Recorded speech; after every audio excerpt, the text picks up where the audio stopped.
Hola, ¿qué tal? Hoy quiero hablaros un poco del capítulo 7 del libro que habla acerca del predicador y de otras cosas, acerca de ser vulnerables. Y dos cositas rápido, porque defiendo el hecho de ser vulnerables. Creo que en nuestra cultura, al menos en España, en la generación pasada, nos costaba mucho ser vulnerables, hablar de nuestros defectos, de nuestros fallos, de nuestras luchas, incluso algunas ideas por ahí de que esto hace que el predicador pierda autoridad o que no tenga derecho a decir ciertas cosas. Y yo defiendo ser vulnerables. De hecho, si tienes algo en tu vida que de ninguna manera puedes contar a nadie, quizá es porque estás descalificando para el ministerio. Quizás debas hacer una pausa en el ministerio, restaurar, sanar y volver al ministerio. Pero podemos hablar de las luchas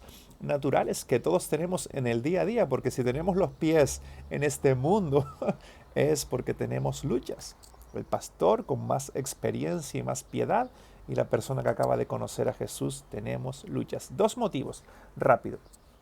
Uno, porque ayuda muchísimo. O sea, es mi experiencia escuchando a predicadores que se atreven a ser vulnerables acerca de sus luchas, cómo ellos interactúan con la verdad que están predicando, cómo les desafía, cómo han caído, cómo fallan, cómo tienen que mejorar.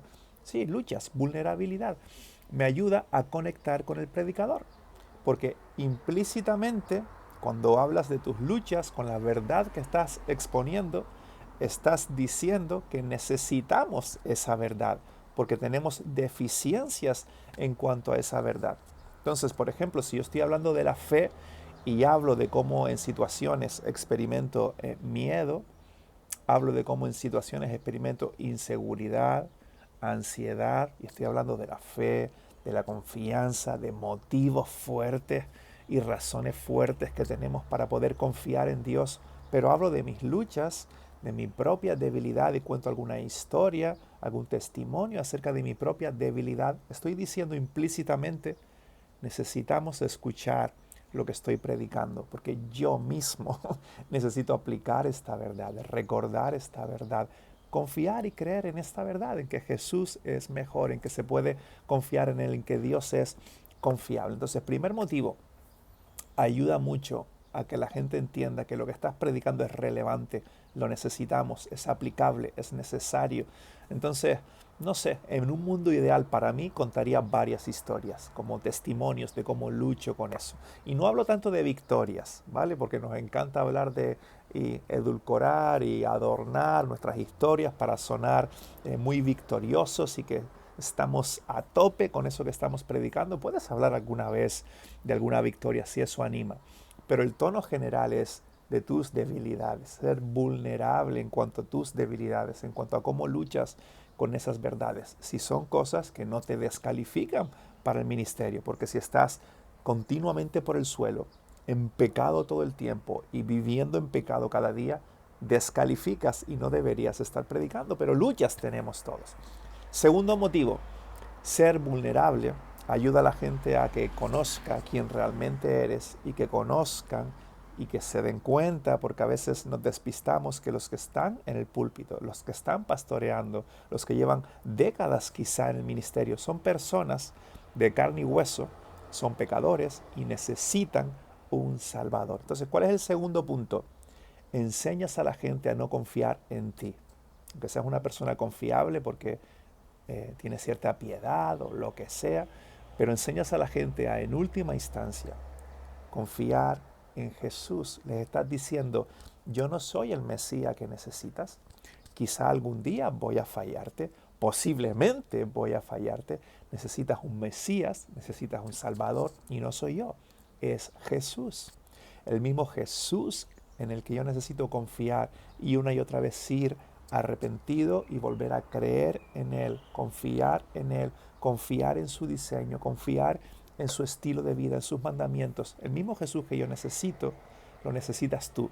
Entonces, siendo vulnerables y gestionando la debilidad de forma adecuada, porque en tu debilidad te arrepientes, vuelves a creer, quieres seguir a Jesús, no te estás regodeando en tus debilidades, estás hablando de cómo deseas avanzar e ir hacia Jesús en tus debilidades.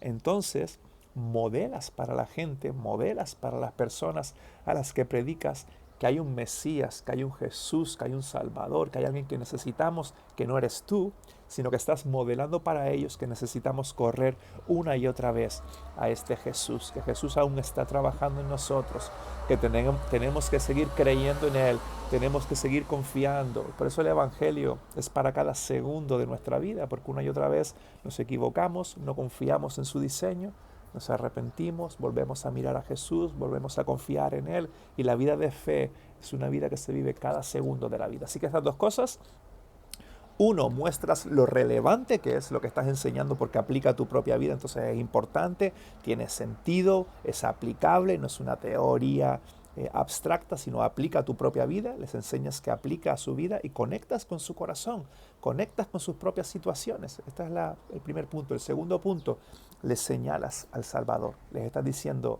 cuando les dices con un testimonio, con una historia, que eres débil, yo no soy el Salvador que necesitas, Jesús es el Salvador que necesitas y en Él puedes confiar. Él nunca te va a fallar. Yo posiblemente te falle pronto. Así que os animo a ser vulnerables y quizás empezar con alguna historia tuya o incluso una historia de la debilidad, de algún testimonio histórico que sea bonito, que aplique. Y en un mundo ideal para mí, contaría algún testimonio que pueden ser segundos, no estoy hablando de contar historias largas, algún testimonio, alguna historia que muestra tu debilidad en cada punto.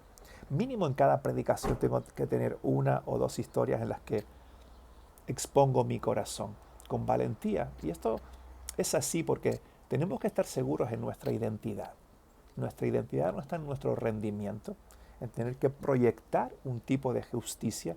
Nuestra identidad está en que Jesús se dio por nosotros, en que en su muerte y su resurrección tenemos perdón, somos adoptados como hijos por Dios, estamos seguros en las manos de Dios, somos sus hijos amados, somos la niña de sus ojos. Nada ni nadie nos puede separar del amor de Dios. Dice Romanos 8:1 que no hay condenación para los que están en Cristo Jesús. Entonces, esta seguridad, esta identidad de hijo, de propósito, de estar en la misión, nos da la valentía y la seguridad necesaria en nuestra identidad para hablar de nuestra debilidad y contar alguna historia.